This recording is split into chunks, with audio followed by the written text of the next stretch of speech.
Welcome to Daddy Issues. Push nice and hard. You know if your wrist is wore out by the time you get done doing this, you did something right. This dungeon is gorgeous. Hello and welcome. A redhead will stuff you in her trunk and hang you on her wall and fuck you for days. Just saying. It's good times. I go full trailer park. Now let's go back to the hose. That's weird. Ooh, gimme. Because Was that hot? Pardon me. Dude, okay over there? Yeah. I'm just saying, like, their sticks are so far up their asses, it's like they're fucking puppets, and you're just... Oh, fuck.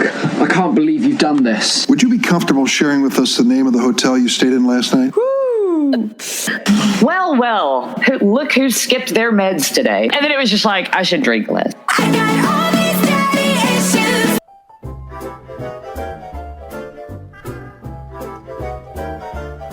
Hello! Hello. Where are you? I can't even see you. Where are you? I'm in my room. Oh, wait. Hi. My camera was off. Hi!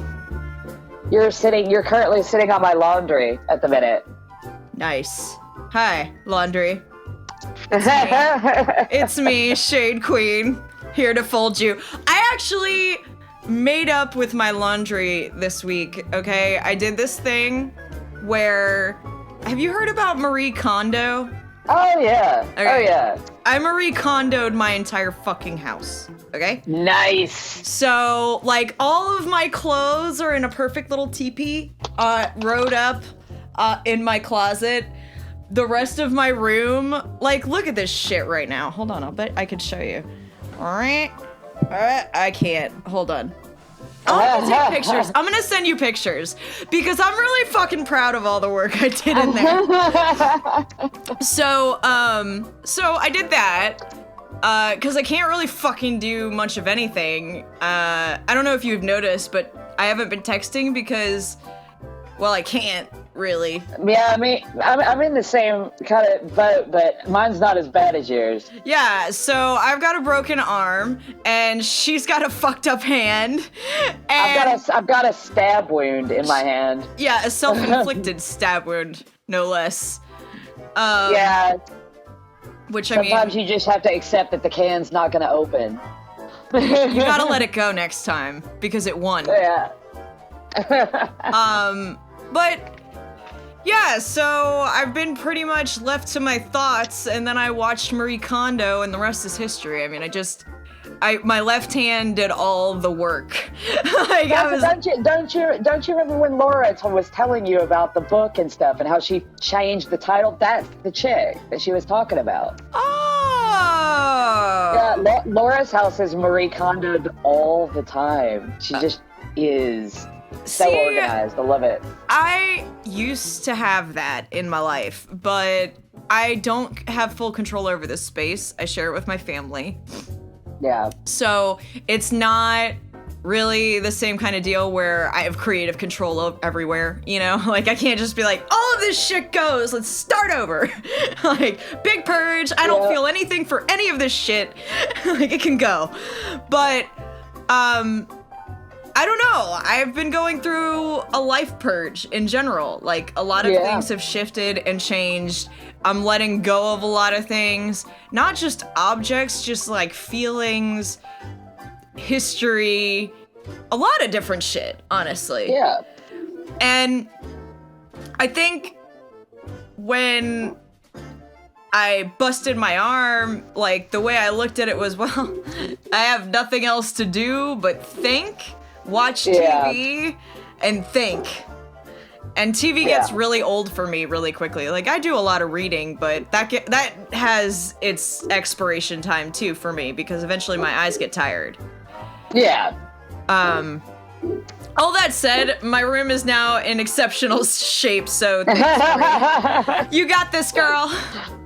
Your room sparks joy. It does. Actually, now it's really true what she says. That, you know, once you only keep the things that matter to you and have a positive association with it, truly, like, you're like, I had a lot of crap, you know? Yeah. Like, Yeah. even in a small space. And it makes me feel good because moving into another space at some point, I think I'll buy more efficiently, probably buy less.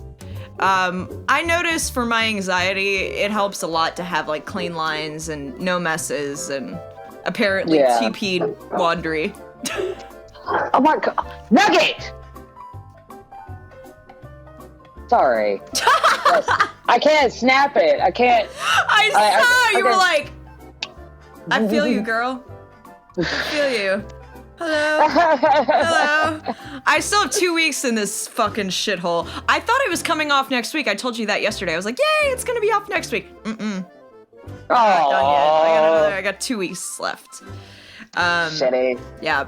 So, what's new with you guys? I have taken on my own lady in waiting. Yay! I'm so excited for you to tell everybody about this because, like, honestly, it was the first and only thing I wanted to bring up, but I was waiting for you to do it because I was trying to be, like, really nice about it. But secretly, this is all I fucking wanted to bring up today. I mean, there's other shit we'll talk about, but this is my favorite thing. So go! Right, so I've given him his list of rules. Mm-hmm. He has 3 sets of rules. I haven't done high protocol yet. I need to sit down and do that. But it's really difficult to type shit out right now. I feel you. With the whole, hand stabbing. Yeah, I got to a point where people were like, are you all right? And I'm like, no, I can't. No, I'm not, but I can't tell you. Call if you care. Like, right? And my hand cramps too badly, so I feel you. Yeah, it's just not, I've got some motion in my fingers though. Look at that. I see that. By the way, your nails look phenomenal. Thank you. I just got them done yesterday. I know, I can tell. And I went in the nail lady and I was like, okay, here's the thing. I stabbed myself in the hand, like properly stabbed myself in the hand. It's not a little cut, so you're gonna have to be real gentle when you're doing my nails. We already talked about how you were supposed to need stitches, but you're just like, no. I washed it out with rubbing alcohol and taped it shut. It's fine. Oh yeah, it sounds like medical attention. I mean, it's working, it's healing, it's not infected. I'm keeping an eye on it. It's fine. She's like, the fever hasn't set in yet. I feel like everything's gonna be okay. Everything. All right, so back to... Yes. Her name is Kari. Well, her name is Kari. Okay. Celtic heritage. I've given him his list of rules, and he's bought me a present today. I don't know what it is because he lost his chastity cage. Oh, okay. And I'm like, shit. And That's so he had to order inconvenient. another one, Yeah. which I picked. I chose a pink one. It looks adorable. And I told him to surprise me with a gift. And he was like, oh God, but I don't know what to get you. And I was like, I'll make it easy for you. Get me something that you think I would enjoy using on you. Oh, that was a good one. I like that. So he's ordered me a gift to present to me. We see each other on Monday, and we're gonna go with Mistress Miska and her submissive Marcy to what is it? Gunter Hall. It's like this big manor house with gardens, like these really beautiful gardens and everything, and we're gonna go and have a picnic there. Oh, and they're nice. they're going to serve us. And he's making cupcakes. Aww. I need to get me one of these. Sissy maids. Yeah. Very, very handy. Well, okay. Every girl should have one. I honestly think it's true. I saw some of your things on your checklist. Like one of them is once she learns how to do your hair and like nails. I was like, oh my God, this is great. Oh, she's gonna be learning. She's gonna be learning how to do my hair. She's gonna be learning how to dress me, to put my jewelry on, how to give me a pedicure, how to give me a manicure. She's gonna learn basic physiotherapy and massage techniques. Sissy maids are really just... They're like personal butlers. Yeah, they're like personal butlers, but like better because you get to dress them up, put them in frilly Like things, dolls. make them look pretty. I love Yeah. this. I love this. First First of all, when I saw Marcy, I was like, oh, girl, tell me there are more of these. Okay? there are. Yeah, And I know, the I thing know. I'm excited. Yeah, the thing is, though, is that not only are there a lot of them, but there are not a lot of dominatrixes or female dominants of any kind that take them on. And so they're all like, I just wish I had a mistress that I could serve, you know? And they have a lot of struggle finding them. And I was like, really? But why? You're so useful. Dude, I see the value in this far beyond. I mean, to me, I said this to you the other day. I'm starting to realize that value from a sub can be far beyond financial. Oh, yeah. And so, like, I've started leveraging skills of my slaves. I'm like, so Yep. you're good at this? Great. You're gonna do that. And then you're gonna do this, and you're gonna make sure he's doing that because I don't wanna have to manage. Like, Yeah. I'm actually having some of my slaves manage other slaves like a project manager. Like, that's how good I am at corporate. And one of them actually said to me, he was like, I'm really surprised you haven't been doing this longer. And I was like, me too. Me too. I was like, it turns out my wife was right about everything. And I just needed to accept that. And I recommend that every man do this. Every man and woman should just listen to their fucking wife. It'll save you a lot of headaches. Everything that you want is really already in her head. Just let her have Yeah. it. Yeah, absolutely. Absolutely. So, I mean, I was just gonna ask, so for people who are looking for, because I'm going to go down this road, but I first want to kind of establish what I would want out of a sissy before I go in that direction. But like, Yeah. if someone already kind of knows what holes they'd like to fill, sorry, what roles they might like in a sissy, like for example, like you said, massage, perhaps like driving you around, absolutely. things like that. Spa treatments. Yeah, all like of that. being, holding your bags, shit like that. So, say someone is already at the place where they already know what their list would be. How would they find someone like this? Because you said that the guy had trouble finding someone to serve. A lot of them do. So tell me like about if how you connected. Well, I found Karis on FetLife. I went to a UK sissies group, and there are a lot of sissies groups on FetLife. Because like I said, there's plenty of sissies, but not enough mistresses strong really women to go around. Yeah. Yeah. And it surprised me to learn that a lot of mistresses don't, they feel like they're too much trouble, they're too much work because they can be a bit bratty and all the dresses and the undercoats. And I'm just sitting here like, I love all of that. What, Yeah, it's like having yes. it's like having a live paper doll. Come on. that cleaned your house. Yes! There were zero drawbacks when you told me about this. There have been times where you tell me things and I'm like, all right, well, I'm gonna see how this fucking flips out for her because it always works out. But this, the entire time I was like, this is a phenomenal idea. I can't wait for this to happen for everybody. Like, everybody needs a sissy. Seriously. Seriously. And the thing is compatibility. If you if you're listening to this right now and you're sitting there with a list in your head going, I know exactly what I'd have one for. I'd want one for this, and this. Great. Wonderful. You know what their duties will be, but what personality is going to click with yours in the right way? With mine, I mean, everyone listening to this has listened to me talk enough about like racism and transphobia and things like that to know that racial play, homophobic slurs, any of that in play, that's a hard limit for me. I'm not into that. And when we first started messaging, she was like, oh, well, I don't like using the word sissy. He was like, I suppose I use the word cross-dresser more than sissy because sissy implies that there is something inherently weak or humiliating about feminization, and I don't feel that way. I don't think that it's not a humiliating thing for me to be feminized. It's an empowering thing. And you're like, and I was "Ding!" like, yes. Yes. Honestly, when I read that message, I was like, oh my God. But when you had told me about this, it's like you had told me about that one conversation, I was like, this is the one. Yeah. Like, this is the one. Because if you don't look at it like it's demeaning, then you're thinking about it the way you should, in my opinion, be thinking about it. It shouldn't. Being a woman shouldn't be a demeaning thing. Exactly. Just saying. Exactly.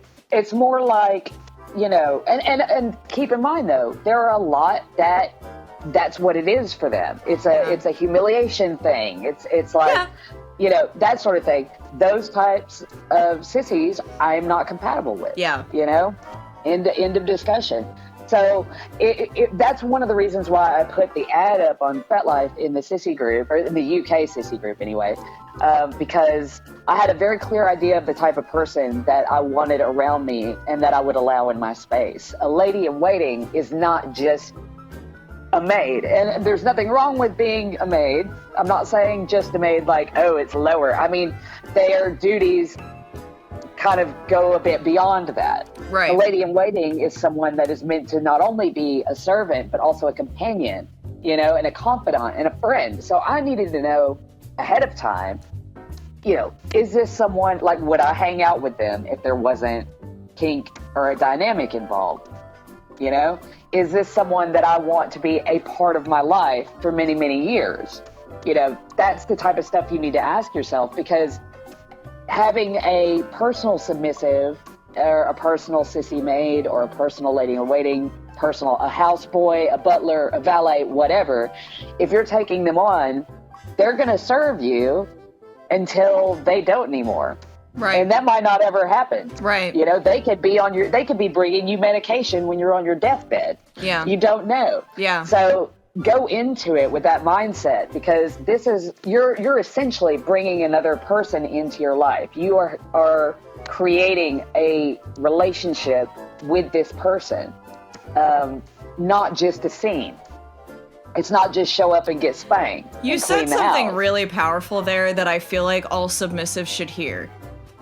Because, oh my God, I'm not seeing enough of like the long-term thought process in dominant submissive relationships. I'll give you an example. How many submissives have you heard from or know of that at some point or another settle for the least of their dom because it's something? Yeah. I've done this. I'm here to tell everybody I've done this. I have settled for less than I deserved. I continued to serve beneath my dom because I really just wanted his grace.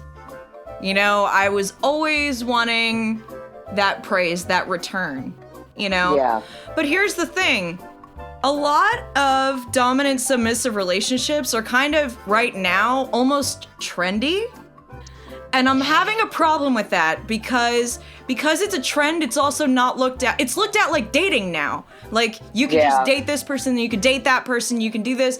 And it's trivializing something that, quite frankly, in the BDSM world, is cultivated over many, many years. Like, I didn't just hop from dom to dom. I've only served served under a couple of them in my life. Yeah. And now that I am a dominant, I'm very selective in what I'm looking for. I have long-term goals, and I let my slaves in on that message so they can accept or decline. Now, my biggest problem right now is that there are a lot of submissives out there whose doms drop the ball, who and they're accepting it because maybe they're new to the lifestyle, or maybe they just don't recognize that for them, their dom is looking at this as a temporary dynamic. Yeah. And they're looking at the long term. A lot of submissives tend to think longer term. But I feel like this trendy mentality surrounding BDSM right now is problematic because it's shortening the lifespan of relationships. It's cheapening them. I know a few doms that are kind of offended because a lot of their submissives have been their collared submissives, and for them to even collar them took quite a bit of time. You know, it's something they take very seriously, and to see someone be like, oh yeah, I collared her and we've been dating for 2 weeks, they're like, what? Yeah, you know? For real. So what do you think about all of that? What do you think about what I'm saying? I agree with you completely. You do? I absolutely agree with you. Yeah. I personally use sort of like grading collars. Like like belts.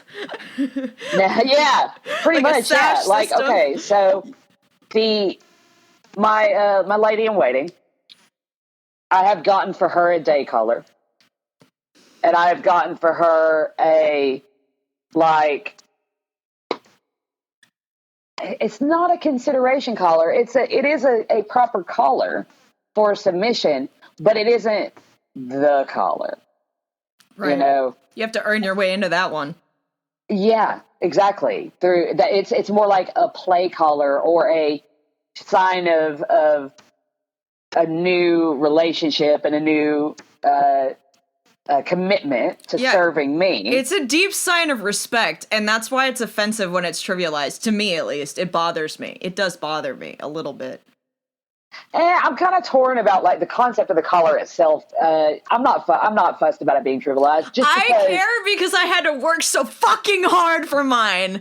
Like I had to jump through all the damn hoops. Yeah, but I mean, come on. You know, ever since like the punk scene in the 70s hit, when people started wearing dog collars as a fashion thing rather than a kink thing, it's been sort of intertwined. We all know the difference looking at a collar between a collar that you're wearing because you like the way it looks and a collar. Yep. You know? Because it's reflected really in your behavior and how you present yourself. Exactly. Or it should be. It should be. I shouldn't need to know if you're submissive because you're wearing a collar. I should know you're a submissive because of your deed. Because I can honestly tell you, it never mattered if my dom was in front of me or 1,000 miles away or on the other side of the world. I behaved the same way. And that's it. There's nothing with the same sort of elegance as a well-trained submissive. Now let's flip it. Let's flip it for a second. Think about it from the submissive's perspective, okay? What are they getting or not getting from us? Like, what are the deal breakers on their side, or should be? Like, is it when your dom isn't communicating to you? Yeah, is it for sure? Okay, so that's a deal breaker. That's definitely a deal breaker. You can't have. It doesn't make you more Domerson to fucking not talk to your submissive like a person. You know? Yeah. That me seeing them as a fellow human being and talking to them about shit does not decrease my authority in any way whatsoever. Yep. And if you're so insecure that you feel like having a conversation with your submissive makes you less of a dom, then you probably have the tiniest cock on the planet and should probably get that checked. Even worse, like, sometimes you run into people who just aren't as invested as you. And that can happen in any relationship, but it happens in kink too. And here's the drawback. If you're someone submissive, at what point, I struggled with this, at what point do you say, okay, they're pulling away, this is the end, I should ask to be released. Or they're not fulfilling their role as a dominant, I should now asked to be released, whatever. You know what I'm saying? Like, at what point can you, as a submissive, be like, this is my voice. I feel like I'm not getting what I need here. I've tried addressing it. I've already made mention of it. It wasn't addressed. So, like, at that point, if you've told your dom... you've already talked to your dom about it. Right. So you've told them, say your complaint is something... not even that insane. Something menial, like, I'd like to hear from you every day. Like, barring something serious, you know, I'd like to just know that you're alive every day. You know? Right. And then you don't hear from them. And then they tell you initially, because this is what always happened to me. Oh, sure, I'll work on that. Yeah, I'll do that. But then the behavior actually doesn't match what they were saying. So If dominance, in my opinion, I'm always going to preface everything I say with that before I get hate mail. In my opinion, a dominance is only as good as their word. If you have an issue that you have addressed and your dom has not done anything to rectify that issue or to communicate with you, like, okay, let's take your example. Like, let's say the dom's not as invested and he doesn't want to contact you every day. He can say, okay, well, I appreciate that this is how you're feeling, but that is not something that interests me. And you talk about whether it's worth even continuing, because clearly you two have very different needs. Right. You know, if he doesn't even do that, that's basic communication. If he can't even do that, get rid.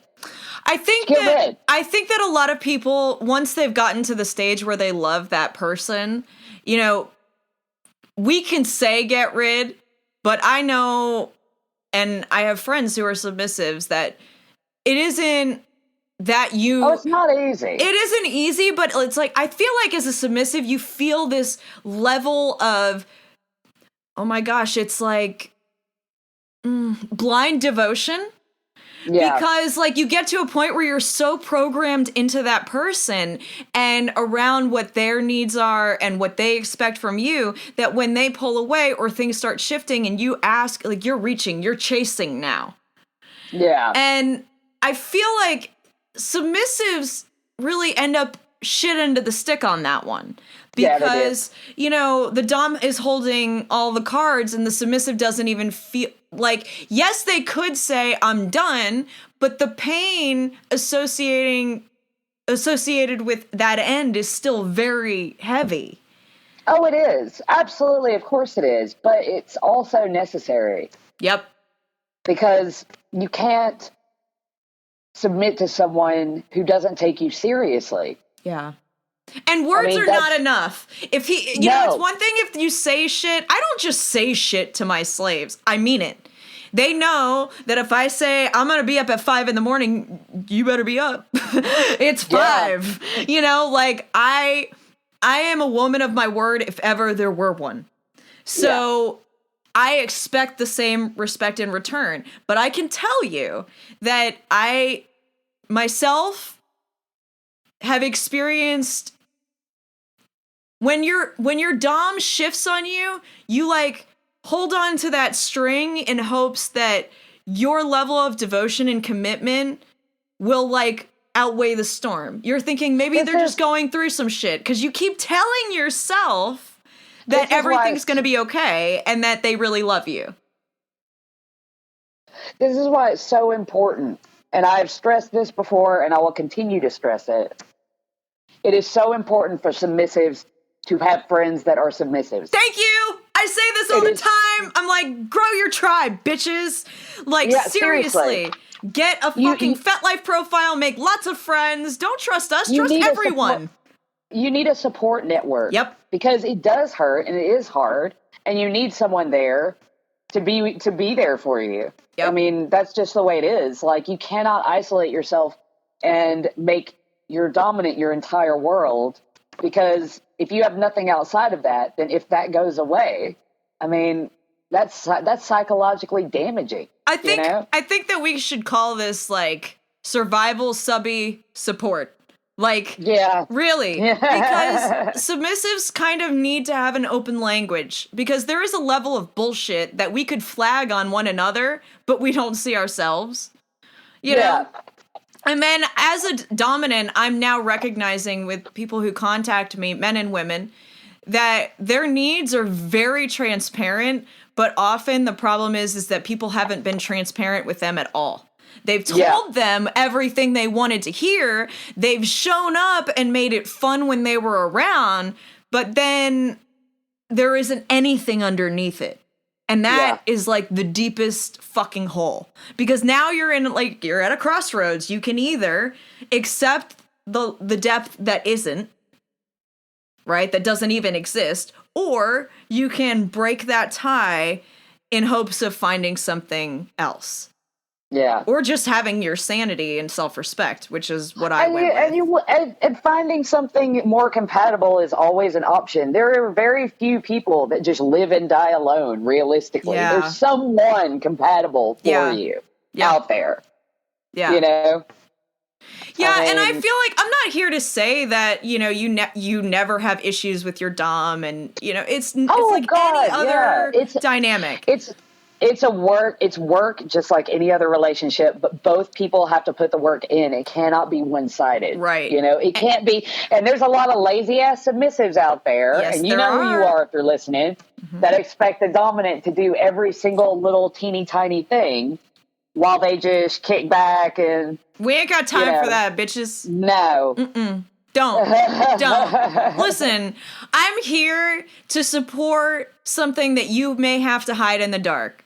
I totally understand that side of your life, but I ain't here to be your bitch. Like, I'm not a fetish dispenser. Yeah, no, I am a human being. I say this to my slaves up front. I'm a human being. You will treat me with the respect I'm due, and in return, I'll respect you always. Like, I am not disrespectful with people on purpose. It's not that I think everyone warrants my respect.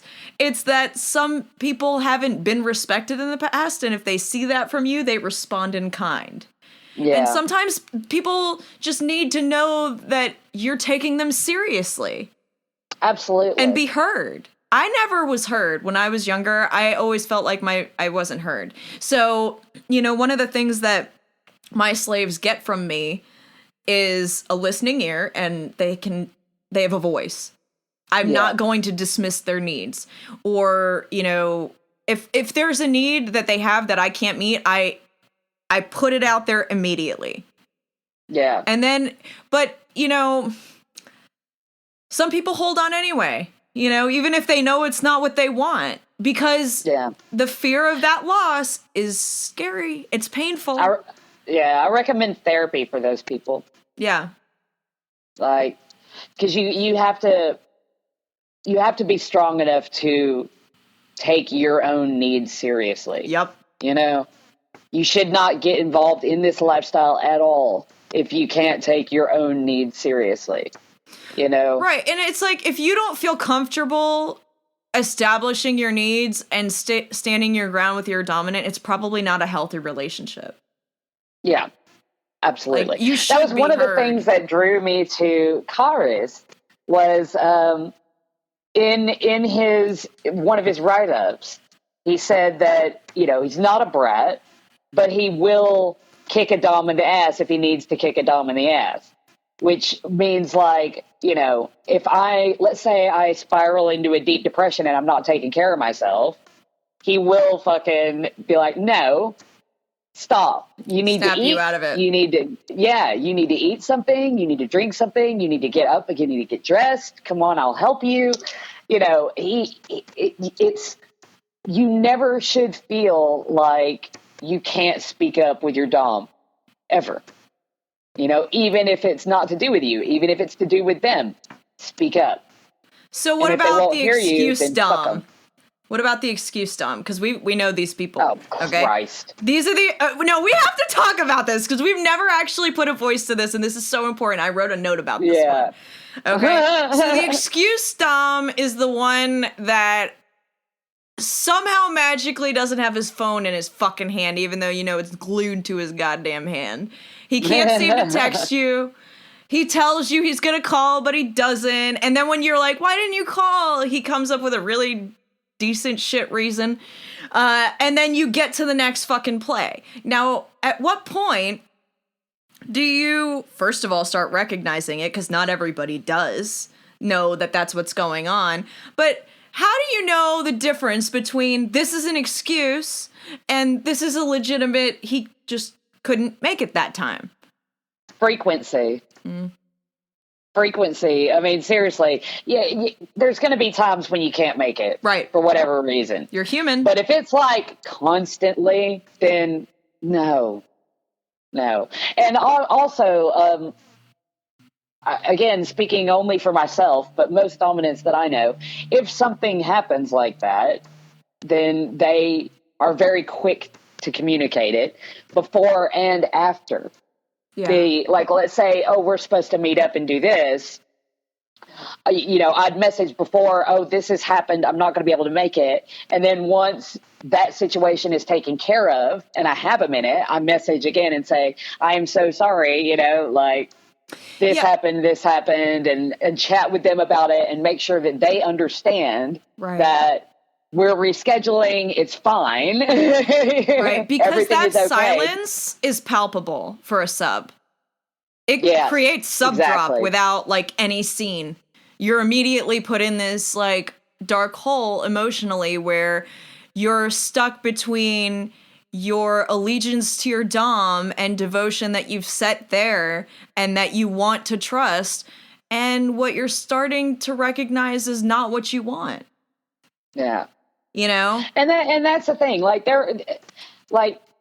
There's excuse doms, which I don't even like that term because I don't think they're dumb. I think guys that do that are not dominants. But there are people who will still call them dominants. That's why I brought it up. They'll still call themselves dominants. So we have to warn people about the people that... Fake doms. Yeah. They're really fake. But you may not know that at first if you're green. Yeah. Yeah. What if you're this is your first fucking spin at the wheel? Dude, references. That's why Seriously. you need friends, like she said. You need friends that are submissives. You need other friends that are dominants as friends. Just to have people that can be like, that's actually selfish as fuck. Yeah. That's not okay. Yeah. You did that with me. You're like, no. And I love you for it because we really need that subby sisterhood. I'm telling you, like, we really need to. You do. I mean, and not to mention, like, if someone's a fake dom, first of all, nobody will know who the fuck they are. Yeah. If they do actually leave their house and go to some events to try to like play off the whole thing, other people that go to those events regularly will know who the fuck that is. Mm-hmm. They'll know they're full of shit, and they will tell you. Yep. They will tell you. They'll be like, "Nah, dude, don't that guy? No." I feel like a lot is told in your dynamic, and that includes communication and, like you said, frequency. Not every dominant submissive relationship looks the same. That's obvious. I feel like that goes without saying. But if you have a need as a sub and it's not being met and you address it and it's still not met, you have to face that. Yeah. And not be afraid of it. I was afraid of it. I still faced it, but I was afraid of it. Yeah, I mean, it's okay to be afraid of it as long as you can still walk out that door. I think it just feels to some like you're breaking that loyalty that you worked so hard to build. But it's like, if someone isn't giving you their all and you're giving your all, why? Yeah. Like, why? Exactly. You're wasting your time. Yeah. You're wasting time that you could be spent training to become a better submissive, focusing on your own personal growth, and then meeting someone else that actually does meet your needs and is compatible with you and doesn't make excuses every 2 seconds. So that's kind of like your post-breakup treatment plan. Like, if someone leaves their dom or ends a relationship with their sub, your advice is to just do some like self-care, focus on yourself, and kind of rewrite. Well, yeah, after you have your cry, because everybody's got to have their cry and their ice cream and their sad movies, and just cry it out. Once that's over, you say, okay, because the thing that I think a lot of submissives don't, especially new ones, don't what's the phrase I'm looking for? Don't fully appreciate is that they are submissives, regardless of whether or not they have a dominant that they are serving. You are still a submissive, whether you are owned or not. And if you are not owned, the best thing that you can do is to focus on those skills that make you a good submissive, so that you can, when you're ready to get out there and start talking to people again, you have like, oh yeah, I can do this, this, and this. You know, it's, you know, teach yourself silver service, you know, teach yourself. There's various exercises that you can do to help work on your pain tolerance. There's a lot of things you can do. There are workbooks that you can buy off of freaking Amazon, for Christ's sake, that, you know, you can follow along with and learn different skills, so that whenever it's time and you meet someone, you're ready and you're confident. You're confident in your abilities, you know? Well, and I almost feel like if you're not looking in the same direction with the same lens, it just has a determined end. Yeah. No matter what you do. And I don't think that that's limited to BDSM. I think that's just life. You know, if you're not, it's not that everybody has to agree with you. It's that, you know, you have to be on the same page for things to really be workable. And you have to really want to work it through. You know, there are some doms that, you know, they snap their fingers and 10 subs show up, but they aren't worth the fucking effort because they aren't nice to any of them. You know, they're not fucking, they're, you know, and when I say nice, it's not like they're into humiliation. I mean, they aren't being good to the people that they promise certain things to. Yeah. You know, I don't fucking fill your head with bullshit. I don't have time to do that. It's not right for someone to do that to you either. It's fucked up. It's like selling you a car that's a lemon. Yeah. Don't pretty fucking much, yeah. put out something that isn't true. If you don't want to fulfill a certain need, then don't put it, you know, on the table. And if you, exactly, you know, the other thing is we do grow in relationships, dominant submissive relationships. Yeah. Sometimes you outgrow each other, but there are other times you grow together. Absolutely. And you like renegotiate. I think that you manage that really well. That you've learned how to evolve in your BDSM lifestyle. It should never stop. You should never stop growing together or learning new things. Now, what if you aren't feeling like some sort of absence, but you're just not feeling like you're still growing, maybe that there could be more? Do you let go then? Or do you hang on? I think that depends on the people involved, because a lot of kinky people are fine with their submissives playing with other people. So if there's just a particular style of play that you'd like to experience that your dominant doesn't do, talk to your dominant about it. They probably know someone that can make that happen for you, you know? So yeah, I don't think that's a relationship ender at all, really. I think that's talk to your dominant, say, you know, I know you don't really do, let's say, needle play. I know you're not really into needle play, but I'd really like to experience it. Is there any way that we could work that out or set that up? And 9 times out of 10, they'll be perfectly happy to do that. What if you're like, I don't know. I was going through a lot a couple of times. And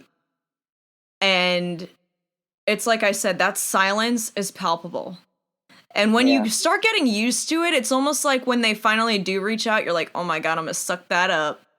Like it's heroin. You know? Yes. And sub-frenzy. It is. That's exactly what it is. Yeah. And you like feed on it for the minuscule amount that it is. It feels like everything in that moment. How do you deal with that? A lot of that comes from experience in the scene, to be honest. Yeah, see, I shut off. But I'm not most women, so that's why I wanted to ask you. Yeah, sub-frenzy. Like I said, not always. Obviously, you know, people that have been around for a while can go into sub-frenzy as well. But generally, it's mostly seen with people that are new because they've just discovered. It's kind of like when you like first are able to go out and go to nightclubs and you go a bit crazy and you just party all the time because you can. Yep. Like it's like that, but with kink. Yep. You know, they've discovered this part of themselves, and now they want to experience everything. They want to do it all right now, and that All the kinks. Yeah, it's one of those like, oh, you'll grow out of it. Yeah, like, you'll grow out of it. It's almost like, you're really right, because you can always tell when someone's new, because it's like they're telling you all the shit they do, and those of us who have been at this for a while, we're like, you'll find out. Yeah. Like, Yeah. the relevant people know. You can just hang around. We don't need to talk about it, But Absolutely. I feel like there's like a newness and an excitement that's associated with it. But Yeah. I think the danger is, if you're a new sub or a new dom, you may have an unseemly attachment to that and associate that person with that kind of dynamic, and without that person you can't have that dynamic, and so you need to accept the shit so that you can have the feeling. Yeah. And that's where I feel like there is a disconnect, because no, you don't. Yeah. No, you fucking don't. Don't do it. Like, You don't at all. You don't Pull at all. out the Hell, whip. Meet you some submissive friends, and all of you go to like a play party and just play with a bunch of different doms, and you'll be like, oh, actually, that was fun with all of them. So I guess I don't need this one person. Exposure to is make important. me feel this way. Because if you only associate kink with one individual, I'm not saying it's the worst thing in the world, but you have a very narrow view. Absolutely. It's like if you married and were faithful to the person that took your virginity. Yep. Like, looking back, not a damn person would do that. No. I mean, yeah, there are exceptions, obviously, Of but course. generally, no. They're writing to us right now. Yeah. The two exceptions. I mean, it's no different with kink, although it's not always sexual in nature. I know for me it's not, but even though it's sexual, it's the same fucking concept. It's the same thing. This is the person that introduced you to a part of yourself. They didn't make you submissive. You already were submissive. You just didn't know it yet. Didn't have the outlet. Yeah, So, that's really true. Yeah, it's really important. I say a lot of these things are, easily solved by being out in your local community, by making friends, whether they're online or in real life, that are also submissives or also, I mean, it's so important to have that network there and that support, because it's an underground thing that you are navigating, that you're learning to navigate. Yeah, And you that's can't not always exactly easy. ask like your like vanilla friends how to handle a situation like this. Especially a lot of people in BDSM are completely in the closet. So their friends don't know, their family doesn't know, sometimes their partner doesn't know. Yeah. There are a lot of situations because it's not well accepted everywhere. There are people that could lose their job over what they do in the bedroom, So Absolutely. there are risks that certain people may be a little bit more guarded to take, but I feel like authenticity is a really big part of a dominant submissive relationship in any stage. If you're inauthentic, I would hope that I would pick up on it, but sometimes maybe you don't at first. Yeah. Maybe you don't know that it's BS or maybe you just, I don't know if it's that you don't know or you just don't accept it. Like, do we always not know, or do usually? It's usually a bit of both. At first, they don't know, but after so many, it always comes in little bitty cracks in the facade, and they blow it off because I'm sure it's nothing, But then another one appears, and another one appears, and they blow that one off, and they blow that one off, and eventually it's just like, okay, you need to be realistic with yourself here. They're like, the avalanche has come. It's time to fucking pull out a fucking plow. Yeah. Yeah. So. Well, and I don't feel like that's judgmental to say. It's really just saying recognize your value and be proud of that. You have value as a sub. Absolutely. Just because you serve, that's a gift. Okay? There are not every man or woman as a dominant are walking around with subs. Okay? Like, No. not all of us have that. So, you know, you do have value. Especially if you're, you know, actually serving, that has weight to it. And it shouldn't be devalued by the person that you consider your dom. No, not at all. I think that message is sometimes lost in the shuffle, often because we don't have enough friends. Yeah, that's it. The community exists for a reason, and it's because we need one. Yeah. You know? Yeah, to send out flares to like let each other know. And sometimes the negative message that we hate to hear, we just need to. Because even though it's negative, it's still fucking true. You know? Yeah. You know, it may Absolutely. hurt but if you hear it from fucking more than one person, it's probably true. Exactly. Yeah. It's not like it's a big conspiracy just because this guy is such an amazing dom that they're all jealous. Right. It's that he has played with someone irresponsibly, or they all know he's full of shit. Yep. I sometimes Take that pull my advice. I sometimes pull my dom friends because I don't feel like my voice is the only one that matters. I feel like you kind of need to ask around and see what other. Absolutely. Like that one we talked about how that one person said, you know, do you support minors in kink? And I was like, fuck no. But I asked around to see if anybody else had been asked this question. They were like, no. Nor would we ever fucking ask this. That's deplorable. Please report this asshole. What's their IP address? Right? So, no, there are hard lines that you can still have, okay? You don't have to, like, be breaking the law to be a good submissive. You don't have to be, like, emptying your bank account to be a good sub. Like, there's so much that you still need to think for yourself.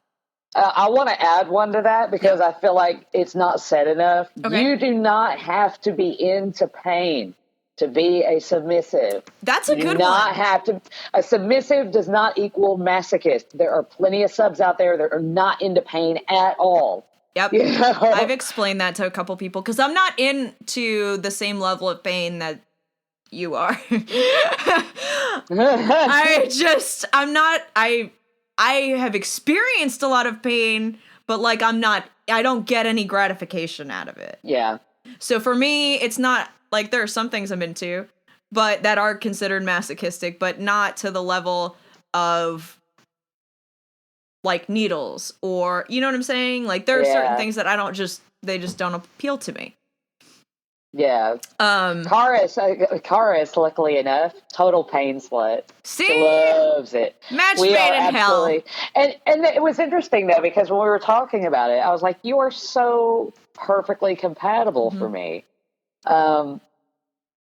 And she was like, yeah, she was really excited to find a proper sadist as well. And I was like, what do you mean? Apparently there aren't like loads of us about, which I just always assumed there were a lot.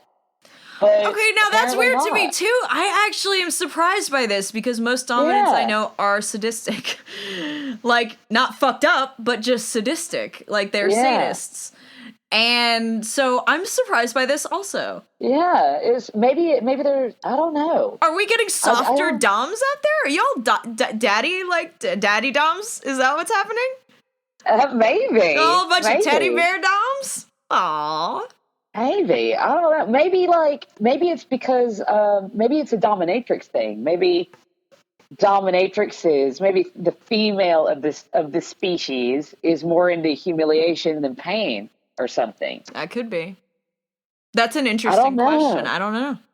That is so, I would have never guessed that. I would have thought that sadists were like the majority. A dime a dozen? Yeah.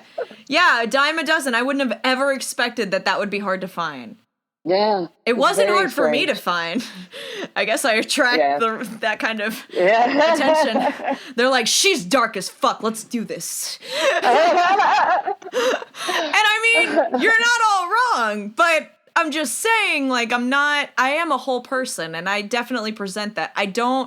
When I was seeking a dom and a compatible partner, I can honestly say, like, I needed somebody who could out alpha me in some ways. Yeah. And you almost have to be a little bit of a sadist to pull that shit off. Good luck. You know, because you have to keep me in line somehow. I think that if you were going to have any kind of a dominant in your life again, I think it would probably be a primal. You know what? Someone else that you know, and I'll tell you off air. Someone else that you know said exactly that to me a couple months ago. They were like, you know what? The only one that's gonna fit you is a primal. Yeah, he just made that face. He was just like, and I was like, oh, because I knew what he meant. You know? Yeah. Yeah, a primal would. You find yourself a good primal, you two will be a power couple. Dude. You know what? I'm in a really, I like being in a place of respect and power. I like holding the whip. It's fun. Yeah. I like it. And honestly, so far it's working out. I like it. I like the way I feel about it. Yeah. I like the fact that I have full control over it. And I think that's enough right now. Absolutely. I don't feel like that's settling for like little things. Those are just all the things I need right now. If I want more shit, I'll let them know. Like if I start developing other needs, like I loved that in your ad it said light secretarial work. I was like, oh shit, that is going in my ad. Yes. I need you to check my emails. Oh, forget the emails, girl. Get them to fucking learn how to edit. Oh. Wait. There are audio sissies? Sissies and secretaries and submissive men that are into service are there to do whatever duties you assign to them. So you put out what duties you need doing, and the right ones will contact you, and then you can say, well, can you do this and this and this, or are you open to being taught how to do this and this and this? And they'll answer you, and then... Oh, I'm gonna find me an audio slave. I had Karis last night, because it's so difficult for me to type, so I'd sent her I sent her her vanilla sort of regular rules, long distance rules, and I sent her low protocol rules, but I sent it as bullet points. She rewrote all of them and created a Google Doc for everything so that we could easily, and that's where she puts her journal entries every night as well. Oh, okay. So it's all organized and set up. You know, that's your job. Get to it. You know? I love it. And he phrased everything like exactly in the nice, like proper language. Because I was just able to do like short points. This. You saw my list. I did. It was great, by the way. Light secretarial work was what sold me. I mean, there was way more shit in there that I won't add because I felt like it was personal to you, but it was awesome. Like, honestly, really, there were certain things in there when you were saying valet work. I was like, yes, hold my bags. Yes. Excellent idea. Not that I hold my own bags anyway, because I can't. But if I could, now I'm not gonna, because you can. Yeah. Well, I mean, if it were a slave instead of my lady in waiting, I would have also had attached to that the carrying of the bags, that you also have to walk 3 steps behind me. Mm-hmm. But because she's my lady in waiting, she's allowed to walk with me. Yeah. Because she's in a more elevated position. But yeah, it's I'll send you the high protocol rules when I get those typed up. That's the rules. That's like for a big event, any high protocol event. That's when it's your time to shine. That's your A game, people. It is. Seriously. It is absolutely your A game. Yeah, if we have you on display, you better display well. I was like the perfect trophy Seriously.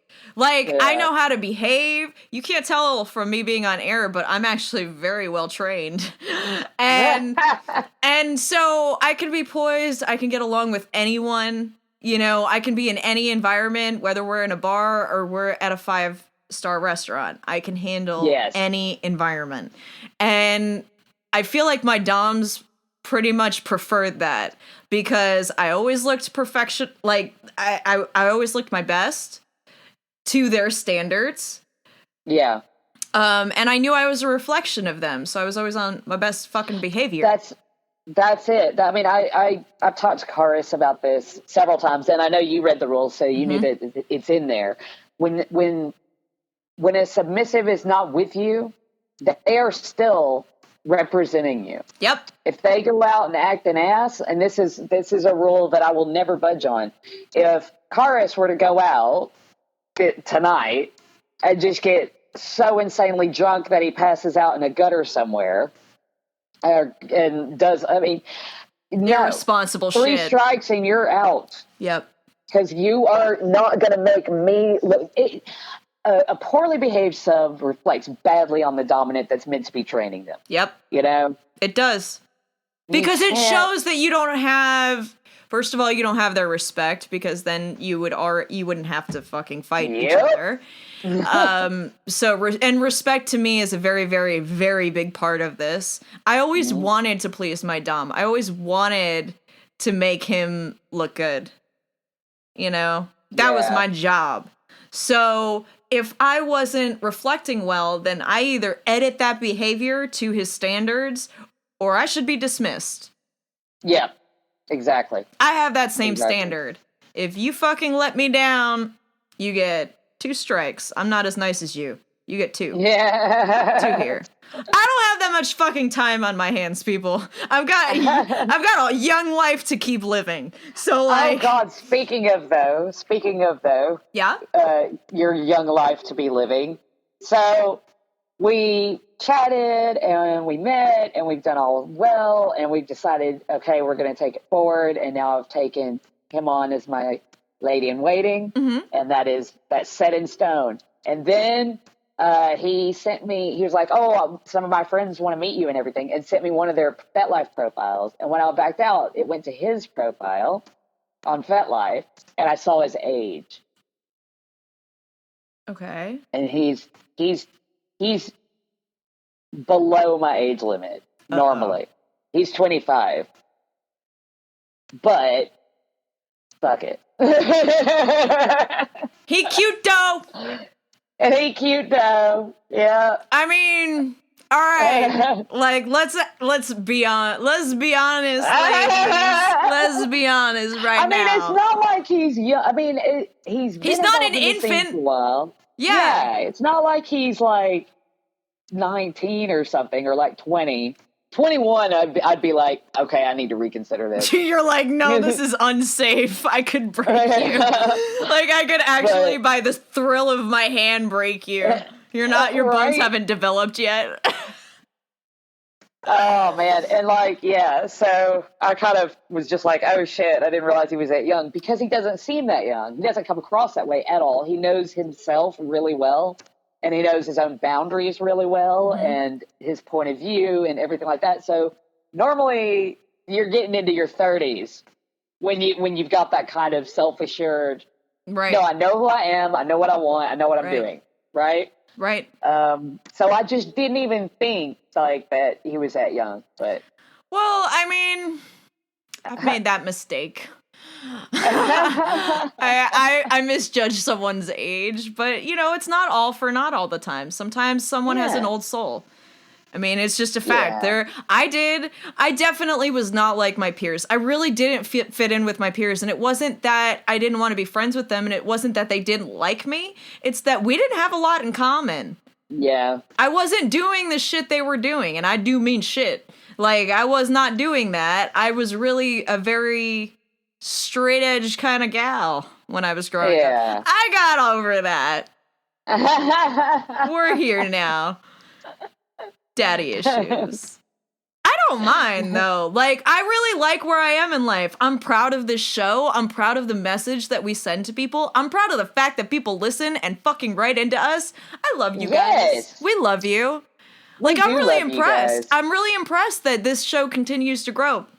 I had a couple people in groups recently write up. One podcaster was like, what was your biggest fear before you started your podcast? And I was like, that the content would be not well received. And they were like, how did you deal with that? I was like, I bit the bullet and fucking did it anyway, because this is what I believe in. Yeah. Because it is. And, you know, when you're kind of figuring out who you are, whether it's in life or in a relationship, if you're not evolving, you're stuck. Yeah. You're Who wants to be stuck? You don't want to be stuck. Nobody, that's who. Nobody wants to be stuck. Because it's like being, you know, then you could be missing out on a greater good. Oh, God, yeah. I was. Absolutely. Honestly, like, if so much shit hadn't happened, I wouldn't realize how awesome it is for me to be a dominant. Truthfully. Man. Like, I'd probably still be a sub. But, you know, I think and that... then you'd still be a sub complaining about how all the guy doms are not dommy enough. That was my problem, yes. I was like, they aren't fucking tough enough. That was my problem too. When I tried to sub for over a year. I was with my ex and tried to sub for him, and it was fucking psychologically detrimental to me in the end. I feel like I don't know if it was detrimental. I think that it for me was a learning curve, figuring out who I was because I've been a sub for many years. Yeah. So like to me, to break from that pattern was like to break from a piece of my identity in some ways. But I also realized, like, well, I mean, I have always been a dominant person in life. I'm a passive person in that I won't just outwardly attack you or anything, but I won't let you away with shit either. And if I do, it's because I'm trying to take the high road and don't want to be fucked with, so don't fuck with me. I was talking to Karis earlier today, and I was asking her about maintenance spanking. Ah! I was like, is that something that you tend to need? Or can I just, like, beat you whenever I want? And he was like, yeah, if I need one, and I'll let you know. But other than that, you can just beat me whenever I want. I just would always want to know why. Even if it's just because you were bored, like, let me know that's why. And I was like, yeah, I wouldn't just snatch you up by the ear and just start wailing on you. And he's like, that's okay, too, as long as you, like, afterwards say, oh, I did that because I was just really fucking bored. Oh, I like her. Entertainment. Oh, no, isn't she great? I think she's great. I feel like we're going to be friends. Do I get to meet her? Yeah, huh? Do I get to, like, meet her? Do I get to, like, talk to her? Absolutely. Of course you do. I'm so excited. Of course you do. I'm so excited. Absolutely. It will probably be here in the next week. Ben's taking, he's got another week, and he's taking like 2 weeks off of work. Yeah. To finish the house. Okay, so you were saying, so you're taking some time off, but... Oh, right. No, in a week, Ben is taking 2 weeks off and finishing the house. Mm-hmm. Very exciting! I can't wait for pictures. Yeah, when the house is finished, that's when Karis will start coming here and training at my house. Okay. So whenever she starts coming here and everything, we'll absolutely have a little, like, girl chat group at some point.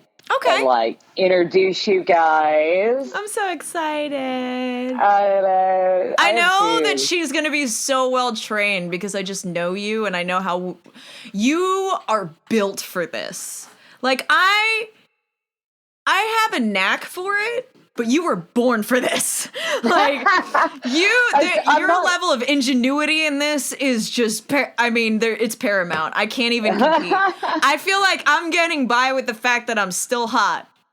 And the fact that I don't take any shit, and men love that about me. They just want me to tell them to fuck off. The one even said that. He's like, I love it when you get angry and fucking furrow your brow and have that fucking angry smirk. He's like, I love it. And I was like, he's like, also, I have a smoking fetish, which, by the way, I didn't know that was a thing. Your video actually. Oh, yeah. Your video and this slave surfaced because of that. I didn't know the whole smoking fetish was a whole thing. It's a whole thing, and I indulge the hell out of it because I don't actually have a smoking fetish, but as a smoker, it's just nice to be appreciated. I know! You know? Like, right now, in my state, I get dirty looks by smoking, and I'm still trying to quit. Like, Chantix didn't work for me. It totally fucking failed. Brain shivers are a real thing, people. Watch out. But, so, I'm still a cigarette smoker. I have cut down quite a bit. I feel like I'm really proud of myself. I'm down to, like, a couple cigarettes, but I'm gonna start taking videos of this and selling them because quite frankly y'all are drooling over these fucking videos. Like, I just look cute and you're like, as long as you're smoking. Really? My cancer stick is good for you? Okay, all right, well, normally I get dirty looks. This is nice. Yeah, it is. It's just nice to have that appreciation. It's just like, what other fetishes do I not know of that I already do? What? Is there like a marijuana fetish? Yes. Oh my God! There's a few 420 groups on FetLife. 420 and Kinky. Go through my group list on my profile. Okay. And there'll be at least one. Okay. But yeah, no, it's when it comes to fetishes, it's like Rule 34. Yeah. You know, if you can think of it, somebody's got a kink for it. That's true. You know? Well, your smoking video kicked off a whole, like, I was like, I gotta look into this. And, so hashtag smoking fetish. Enjoy, everybody. So I was kind of just telling you about this, so maybe this should be our strain of the week, yeah? You should, yeah. All right, so for those of you Floridians who are a medical marijuana user, you can totally pick this one up. It's a hybrid, and it's partially Jack Herrera and partially, I would say maybe like half and half of each, of Gainesville Green, which I'm assuming we kind of are jumping to conclusions here, but we're assuming that's a hybrid that's coming only from Florida, which is why I'm saying only Florida patients probably have access to this right now. Oh man, that would suck. I know. I'm a little afraid of that. But on the off chance that it's not, first of all, Jack Herrera, I'm here to tell you, I've smoked that before. It's amazing. It's got a lot of great effects. So it'll make you more talkative, if you can't tell. It makes you nicer to be around. I equate it to Mr. Nice Guy because it makes me that nice and happy. Oh. So like if you have any exposure to that one, they're really similar. But Jack Herrera is sativa dominant. So if you have anxiety, use sparingly until you're happy and then stop. Yeah. The Gainesville Green though, I think is an indica dominant. So nice. I think they balance each other pretty well. I would assume that we're like neck and neck because some days when I take this, I just feel the pain go away and I'm happy. And then some days I feel like, wow, I'm a little too excited. Like, this is too much. But they come in these True Pods, which are super cool from True Leave. And these True Pods are like 900 milligrams, which, I mean, it doesn't look like a lot, but it'll last you. Yeah. Even if you're a daily smoker. And I like the vape cartridges because they burn clean, so if you're around people who don't like the smell of marijuana, you can smoke in peace and not get the fucking look. But if you're in Florida, smoking is totally allowed now. You can smoke if you have a medical card. Go enjoy, my brothers. Like, it's time to celebrate in blunts. Yes. But for me right now, I have to wait for my renewal to get an approval for that. You do need a special, like, approval from your doctor. Most of you probably already had it, but I'm waiting because I'm cheap. But yeah, so one of the other things I like about this strain that I haven't noticed in all the strains that I've used is even when I just have like a hit of it, I immediately get the cerebral effects, and it makes me, I don't know, calmer, but intuitive. Like, I feel like I'm picking up on other people's emotions a little bit better. So if you have social anxiety, cool. I think it's a good one. Hell yeah. Nice strain of the week. Yay! Okay.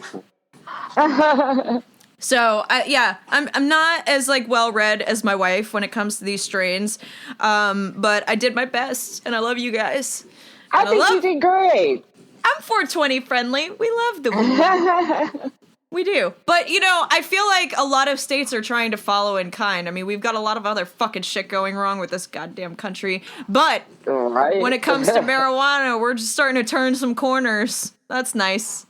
At least everybody will be, maybe if everybody smoked more, we'd have new ideas and less drama. Right? Just saying. Just saying. This is the thing I wanted to bring up. I think I actually got this from Laura, so shout out to Laura, the host slayer.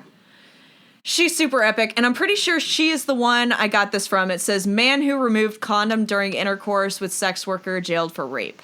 Thank you. Good. Thank you. Good. About time. Just because you're a sex worker doesn't mean you're not a person. Okay? Exactly. Ugh. I'm so glad that is happening. Yeah. You probably have to get out of here. I do, yeah. I'm just getting all my stuff together. Okay. So, if you guys haven't been listening, this is Daddy Issues. If you haven't already, you can donate to the show at Snapchat. I don't even know. Oh, no, it's paypal.me/tiptheladies. That's what it is. That's what it is. I'm out of practice. You can tell my right hook isn't right. My game is off. I really got to get my shit together.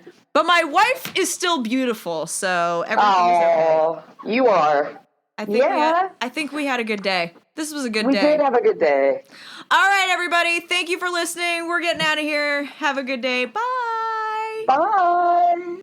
Thank you for joining us on Daddy Issues. If you enjoy the show, rate us wherever you're listening to us.